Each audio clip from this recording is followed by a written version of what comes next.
Eu não tenho nenhuma crença reencarnacionista. Ok. Portanto, eu só tenho esta vida. Ok. Então é nela. Dela que nós Não há vamos... por que eu marcar a minha trajetória pelo mau humor. Não significa que eu não fique vez ou outra. As pessoas perguntam, o que te deixa mal-humorado? Eu digo, falsidade. Meu time, que é o Santos, tendo chance de ir pela primeira vez da história, né, ser rebaixado, né, um pouco daquilo que é o democracídio, que alguns querem trazer à tona. Essas coisas tiram um pouco o meu humor, mas por pouco tempo.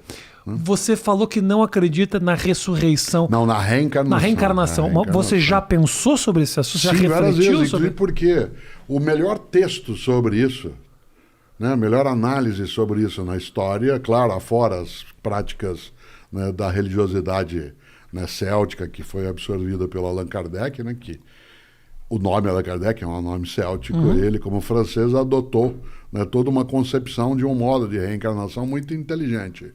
Mas a melhor reflexão vem de Sócrates. Né? Se você lê, né, uma das obras mais importantes da história do pensamento, que é uma delícia a leitura, uma obra de Platão, um diálogo de Platão chamado Fédon. Né? Fédon. E nesse diálogo é Sócrates que fala por que ele não teme a morte. Porque o diálogo Fédon acontece nos 30 dias que Sócrates fica aguardando o momento da autoexecução. Ele houvera sido condenado ao suicídio, né, ele escolhe das várias modalidades possíveis que um cidadão grego pudesse ter de suicídio. Em vez do autoapunhalamento ou de atirar-se do alto de um templo, ele escolhe o veneno, que é o pior deles. Né, porque é a morte mais horrorosa das 3 dentro do cardápio, né, de ofertas. De opções. E como houve uma coincidência entre a condenação de Sócrates à morte e o momento das festividades de Apolo, não podia haver nenhuma execução naquele período. E por 30 dias ele ficou aguardando a hora da autoexecução. Nesse tempo, nesses 30 dias, ele era visitado pelos amigos, era visitado por pessoas que por ele tinham afeto. E nesse tempo ele fala sobre por que ele não temia morrer. E ao falar isso, ele retoma toda uma reflexão sobre a imortalidade da alma e a possibilidade dela retornar.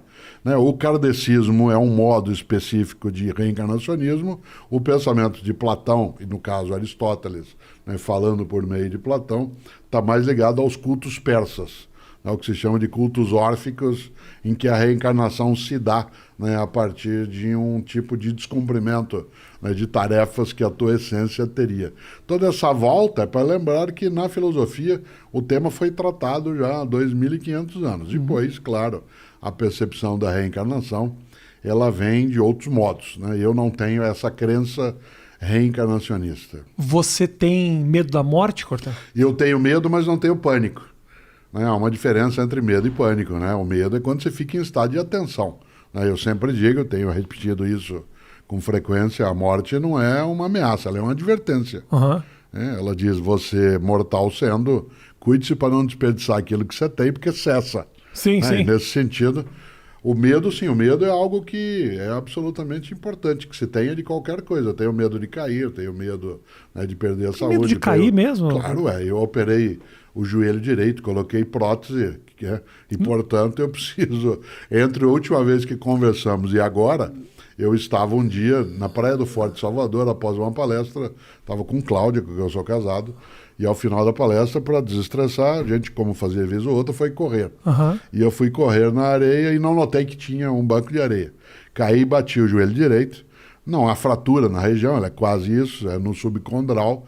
Fiquei quase 1 ano de cadeira de rodas, trabalhando, viajando, fazendo o que tem que fazer. E hoje eu tenho que me cuidar. Né? Isso significa que o medo é um estado de proteção. Uma pessoa que diz que não tem medo, né, ela está absolutamente desprotegida. Como eu digo sempre, o grande pecado de Aquiles foi achar que não tinha o calcanhar dele, né? E, portanto, ele pereceu exatamente nesse polo. Por isso a morte, ela não me assusta, não. O joelho, mas o joelho tá... Sim, esse sim, né? Eu recuperado agora? Sim. Fiquei um tempo de muleta, depois um tempo de bengala. O fato de eu ser da área de filosofia e ser um senhor de barba branca, a bengala deu um ar mais provecto, mais circunspecto. Sim, dá uma credibilidade. Ofereceu, né, algumas vantagens, mas depois dela deixei, agora já faz. O período pandêmico, ele favoreceu muito minha recuperação, porque como eu parei de viajar quase todos os dias de avião, parei de estar em deslocamento contínuo, isso favoreceu. Agora, não é comparável, né, o medo de cair com o medo de se afogar, com o medo, né, de não ter êxito, com o medo, né, de não ser correto. Mas tudo isso sim. Por isso, quando você diz, tem medo da morte, eu digo, claro, né, seria estranho. Aí eu teria que ser alienado se eu não tivesse esse tipo de medo. Mas pânico eu não tenho, né, porque o pânico é aquilo que te coloca em estado de imobilidade. Né? Nesse sentido, sim, o medo está aí, eu não gostaria. Eu prefiro a clássica ideia do Woody Allen, eu não tenho medo de morrer, eu só não quero estar lá quando isso acontecer. Eu tenho medo, eu fico, a fantasia que mais me apavora não é a minha morte, é, por exemplo, meu filho. Então, mas isso é tipo da paternidade. Você fica de noite pensando, ele vai atravessar a rua, você fica numa piração. Até eu ser pai, eu fui pai a primeira vez com 22 para 23 anos. Depois a segunda com 24 para 25 e a terceira com 31. Até o primeiro momento de paternidade, eu tinha um pouco de temor da minha morte individual, exclusiva. No momento em que eu tenho sobre outra pessoa a tarefa do cuidado, a responsabilidade. E essa tarefa do cuidado, ela é movida a um afeto imenso, porque é entendido como não outro de mim, mas uma forma desdobrada de uma possibilidade minha. Continuação, uma continuação. Evidentemente que eu não conheço ninguém em sã consciência que após ter sido mãe ou pai, ou ter de cuidar de alguém, mesmo que não seja de geração biológica, não tenha entrado em estado de tensão, né, com essa situação. A frase, eu prefiro morrer no teu lugar, eu dou a minha vida, ela não é uma frase vazia. Ela tem um sentido expressivo.